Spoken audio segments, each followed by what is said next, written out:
مين ينفع ياخد مونجارو ومين لا. بس الاول اتاكدوا ان انتوا عاملين لي فولو. انا دكتوره يارا نووي، وده دايت السعاده. المونجارو يا جماعه معمول هو وكل الساكسندا والاوزempic وكل الحاجات ديت معموله عشان الناس اللي عندها سكر من النوع التاني او مقاومه انسولين، نزولهم في الوزن صعب جدا، شهيتهم مفتوحه بشكل كبير ومش عارفين يسيطروا عليها. هل دوت حل سحري وسريع؟ لا. وما ينفعش ان انا اول طريق اخده هو ان انا اروح استسهل وادور على الحاجات ديت واروح كمان اجيبها من نفسي.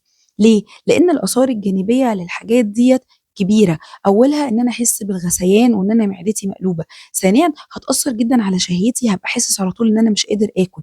فانا لو شخص كانت شهيتي اصلا مش كبيره للاكل، او ان انا اقدر ان انا اسيطر عليها بان انا انظم اكلي واتعلم اخد بهيلثي لايف ستايل واكل صح، انا لما اخد الحاجات ديت هبقى ما غيرتش من عاداتي. مجرد ان انا خدتها سدت شهيتي، وبعد كده لما خسيت وقفتها برجع ازيد في الوزن تاني. ومش برجع ازيد في الوزن بسببها، انا برجع ازيد في الوزن بسببي ان انا ما عدلتش من عاداتي الصحيه.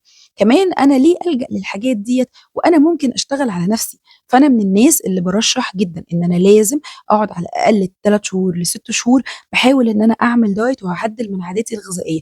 ولما وزني يثبت ويبقى عندي الاسباب اللي تخليني محتاج ان انا الجا للحاجات دي اخدها، لكن ما ينفعش ده يبقى الحل السهل والسريع. وبكده تكون عرفت